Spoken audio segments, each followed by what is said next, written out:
அன்பான உறவுகளே, இது உங்கள் கவி. அன்பான வெள்ளிக்கிழமை வாழ்த்துக்களுடன் எப்படி இருக்கிறீங்களேன்ட்டு சொல்லுங்க ப்ளீஸ். கொஞ்ச நாள் உங்களை நான் பார்த்து கதைக்கவில்லை.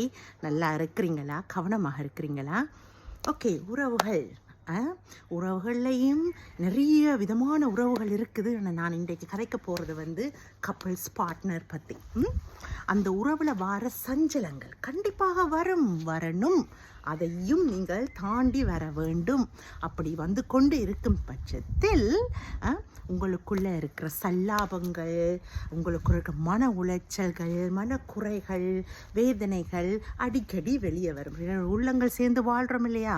அப்போ சண்டை சச்சரவுகள் வரும். இரு உள்ளங்கள் நாங்கள் சேர்ந்து வாழும் பொழுது இது ஒரு துடிப்புள்ள இரண்டு மன உள்ளங்கள் வெவ்வேறு வாழ்க்கையிலிருந்து வந்து ஒரு வாழ்க்கையில் இணையும் பட்சத்தில் சண்டை சச்சரவு மனஸ்தாபங்கள் வரும். அதையும் தாண்டி நாங்கள் போக வேண்டும். அதில் ஒரு இனிமை இருக்குது. அதை தாண்டி அதுக்கு சொல்யூஷன் எடுத்து நாங்கள் அதை கையாண்டு போகும்போது எங்களுடைய பந்தம் இன்னும் உறுதியாகும். மோஸ்ட் கேசஸில் அது அப்படித்தான் நடக்கும். ஸோ ஆனால் எங்களுடைய கப்பிள்ஸ், எங்களுடைய பார்ட்னரோட எங்களுக்கு ஒரு மனஸ்தாபம் வந்தால் அதை நாங்கள் அவங்களுக்கு நேரடியாக சொல்லி வடிவாக அழகாக கதைக்கலாம். இல்லை சண்டை போட போகிறீங்களா, கொஞ்சம் குரலை உயர்த்தி சண்டை போட போகிறீங்களா, அது உங்களுக்கு தெரியும் எந்த லிமிட்.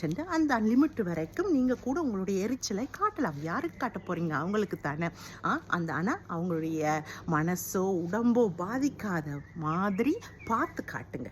அந்த காட்டும்போது அவங்களுடைய லிமிட் என்னென்னு உங்களுக்கு தெரியும் தானே. நீங்கள் அவங்களை காதலித்து அன்பாக அனுசரியாக உங்கள் மனசில் ஏற்றுக்கொண்டு தானே அவர்களை வாழ்க்கை துணையாக நீங்கள் முடிவெடுத்திருக்கீங்க. அப்படி முடிவெடுத்த தருணத்தில் அவர்களுடைய லிமிட்டு அவங்களுக்கு எவ்வளோத்துக்கு வேதனை வரும் என்றதெல்லாம் உங்களுக்கு தெரியும். இந்த வீடியோ மூலமாக நான் என்ன சொல்ல வரேன் என்றால், மூன்றாவதா ஒருத்தரை உங்களுடைய சண்டை சச்சரவு நேரங்களில் நீங்கள் கையாளும் விதத்தில் கையாளுங்க. உங்கள் ரெண்டு பேரும், அதாவது உங்களுடைய பாதி நீங்கள் ரெண்டு பேரும் சேர்ந்து கையாண்டு உங்களுடைய பிரச்சனைக்கு ஒரு தீர்வு காணுங்கள். ஆனால் மூன்றாவதா ஒருத்தரை கூட்டிட்டு வந்து அதற்கு அவர்களை நீதிபதியாக்கி உங்கள் பிரச்சனைக்கு, உங்களுக்கு நடுவில் இருக்கும் பிரச்சனைக்கு அவர்களை நீதிபதியாக்கி அதில் நீங்கள் ஒரு தெளிவை காண வேண்டாம். அது குடும்ப நபர்களாக இருந்தாலும் கூட கப்பிள்ஸ் ரிலேஷன்ஷிப்பில் இருக்கிற நீங்கள் உங்களுக்குரிய இந்த சுதந்திரத்தையும் இந்த குறிக்கோளையும் வைத்து கொள்ளுங்கள். உங்களோட குடும்ப நபராக இருந்தாலும் அது அவர்களை கூட்டிட்டு வந்து இந்த பிரச்சனையை சொல்லி தீர்வு காண வைக்காதீங்க. கணவன் மனைவி கப்பிள்ஸ் ரிலேஷன்ஷிப்பில் இருக்கிறவங்களுக்கு இடையில் யாருமே வரக்கூடாது. அதுவும் பிரச்சனை நேரத்தில் யாருமே வரக்கூடாது. அது எவ்வளோ பெரிய ஆக்களாக இருந்தாலும், எவ்வளோ முக்கியமான ஆக்களாக இருந்தாலும் அவர்களை நடுவில் கூப்பிட்டு வச்சு உங்களுடைய தனிப்பட்ட பிரச்சனைகள் மூன்றாவது ஒரு ஆக்களை கூட்டிகிட்டு வச்சு நீதிபதியாக்கி அவர்களோடு சேர்ந்து நீங்கள் முடிவுகள் எடுக்காதீங்க. ஏன்னாண்டா அது யாராக இருந்தாலும் அது அவர்கள் உங்களுடைய கல்யாண வாழ்க்கையிலோ இல்லை உங்களுடைய ரிலேஷன்ஷிப்லேயோ அவர்கள் இல்லை. உங்களுக்குள்ளே இருக்கிற பிரச்சனைகளை நீங்களே அழகாக தீர்த்து கொள்ளுங்கள்.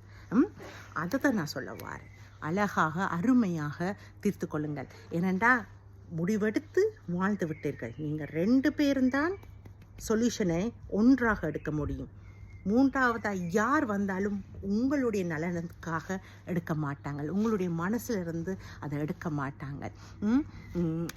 அது உங்களோட அம்மாவாக இருக்கலாம், அப்பாவாக இருக்கலாம், சகோதரர்களாக இருக்கலாம், ஃப்ரெண்ட்ஸாக இருக்கலாம், ரிலேட்டிவ்ஸாக இருக்கலாம், இல்லை தெரியாத மூன்றாவது நபராக ப்ரொஃபஷனல்ஸாக கூட இருக்கலாம். தயவு செய்து அப்படி ஒரு மூன்றாவது நபரை உங்களுடைய பிரச்சனைகள், அதாவது உங்களுடைய தாம்பத்திய உறவு ஆன அந்த உறவுக்குள்ளே கூட்டிகிட்டு வந்து முடிவெடுக்க வைக்காதீங்க. என்ன நடந்தாலும் நாங்கள் ரெண்டு பேரும் தான் இந்த கல்யாண பந்தத்திலேயோ இந்த ரிலேஷன்ஷிப்லேயோ இருக்கிறோம். நாங்கள் முடிவெடுப்போம் எங்களுடைய சந்தோஷத்துக்காக, எங்களுடைய எதிர்காலத்துக்காக. உண்டா இருக்கிறதுக்கு தெளிவான முடிவெடுத்து இந்த கட்டம் வரைக்கும் வந்திருக்கிறீங்க. வாழ்கிறதுக்கு வழியா இல்லை. அதுக்குத்தான் கடவுள் வாயை கொடுத்திருக்கிறார், கை காலில் கொடுத்திருக்கிறார், உணர்ச்சிகளை கொடுத்திருக்கிறார். பேசி தீர்க்க முடியாத பிரச்சனைகள் எதுவுமே இல்லை. பேசி தீர்க்க முடியவில்லை, அதுவும் புரியவில்லை என்ற ஒரு நபரோடு வாழ வேண்டுமா? I don't know. அது உங்களுக்கு தான் தெரியும். ஒரு கல்யாண பந்தத்திலோ ஒரு ரிலேஷன்ஷிப்லேயோ எத்தனை விதமான தடங்கள் வரும். ஒவ்வொரு பிரச்சனைக்கும் மூன்றாவது ஒருத்தங்களை கூட்டிகிட்டு வர முடியுமா? கடைசியில் அந்த தம்பதிகள் வந்து ஒன்று சேர்ந்துடுவாங்க. மூன்றாவதாக வார அவங்களுக்கும் கூட அது ஒரு பிரச்சனையாக தான் அமையும். ஏன் தெரியுமா? கடைசியில் அவங்க கெட்டவர்களாக ஆயிடுவார்கள். இல்லை அவர்களுக்கு ஒரு மாதிரி அந்தரங்கம் கூட இருக்கும், அந்தரமாக இருக்கும். அவர்களையும் அந்தரப்படுத்தி எங்களோட கல்யாண பந்தத்தில் இருக்கிற தனிப்பட்ட ப்ரைவேட்டான விஷயங்களை இன்னொருத்தங்களுக்கு சொல்லி, அது தம்பி தங்கச்சியாக இருக்கட்டும், பேரண்ட்ஸாக இருக்கட்டும், யாரென்றாலும் அது எங்களுடைய தாம்பத்திய உறவில் இருக்கிற ஒரு பிரச்சனையை ஒரு மன முறிவுகளை சொல்லி அவங்களையும் அதுக்குள்ளே உள்ளிட்டு அந்த பந்தத்துக்கு புனிதத்தை ஏற்படுத்தாமல் அவமானத்தை ஏற்படுத்தக்கூடாது. அதை நாம் மனசில் வச்சுருக்கணும். ஒரு முடிவெடுத்து ஒரு பந்தத்துக்குள்ளே போயிட்டோம். நான் அதுக்காக சொல்ல வரவில்லை கொடுமைகளை வாய மூடிக்கொண்டிருக்க வேணும் என்று, அப்யூஸ்களை வாய மூடிட்டு இருக்கணும் என்று. இன்னொன்று அதுகளை ஒன்றே நான் சொல்ல வரவில்லை. நான் சொல்வது, ஒரு சரியான நபரோடு நீங்கள் வாழணும்னு ஆசைப்பட்டு வாழ்கிற அந்த வாழ்க்கை உங்கள் மனசில் சரியான நபர் என்று இருந்தால், இவங்களோட வாழலாம் லைஃப் லாங் என்று அந்த நம்பிக்கை இருந்து, அவர்களுடைய கேரக்டரில் நம்பிக்கை இருந்து, அவர்கள் உங்களை கவனிப்பதில் நம்பிக்கை இருந்தால், பல மன முறிவுகளும் அந்தந்த நேரம் வர மன முறிவுகள் வந்து பேசி தீர்த்து கொள்ளலாம் என்ற நம்பிக்கை உங்களுக்கு அந்த நபர் மேலே இருந்தால், தயவு செய்து அவர்களை எடுத்து உங்களுடைய பந்தத்துக்குள்ளே போட்டு இன்னும் குழப்பமாக்கிக்காதீங்க. ஆனால் அந்த பந்தம் நிலைக்காது, இது சரியானவர் இல்லை, சரியானவங்க இல்லை என்று நீங்கள் நினைச்சு இது ஒரு உதவி கதறலாக இருந்தால் அது வேறு. அதை நான் சொல்ல வரவில்லை. அதுக்கு கதற வேண்டும், அதற்கு உடனடியாக ஹெல்ப்பை தேடத்தான் வேண்டும், சப்போர்ட்டை தேடத்தான் வேண்டும். ஆனால் இது உங்களுக்கு நம்பிக்கை இருக்கும் உங்கள் வாழ்க்கை துணையோடு பல கஷ்டங்களும் மனசஞ்சலும் வந்தால் அதுக்கெல்லாம் போய் மூன்றாவதாக ஒரு ஆக்களை இழுக்கிறது சரியில்லை. அதுதான் நான் சொல்ல வரேன். ஓகே, நமக்குள்ளே இருக்கிற அந்த காதல் உணர்வும் அந்த அன்பும் சண்டைகள் மூலமும் தெளிவாகும். ஓகே, சண்டைகள் எல்லாம் மனக்கசவுகள் எல்லாம் கசிவுகள் எல்லாம் வந்து ஒரு கூடாத விஷயங்கள் இல்லை.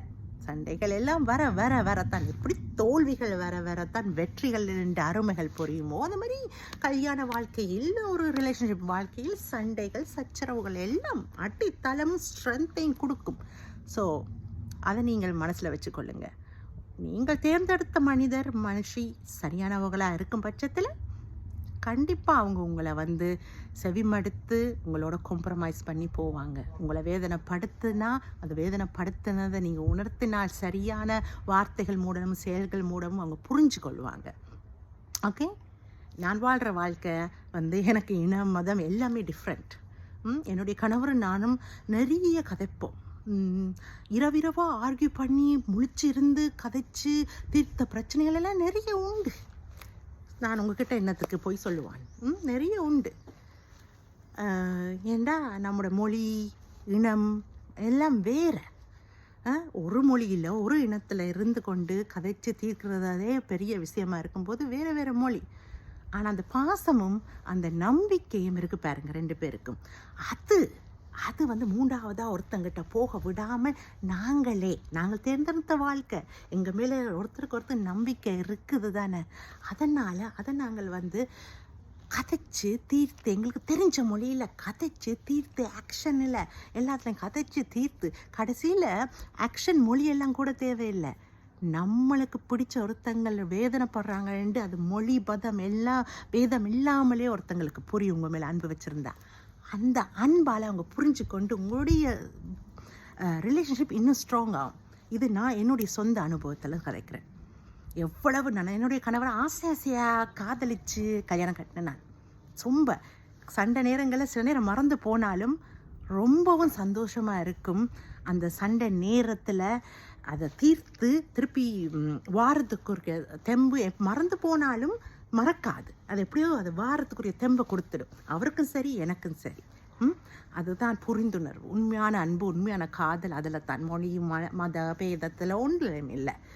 உண்மையான அன்பு அதில் தான். அது வந்து ஒரு லைஃப் லாங்காக நாங்கள் கடைப்பிடிக்க வேண்டியது தான்.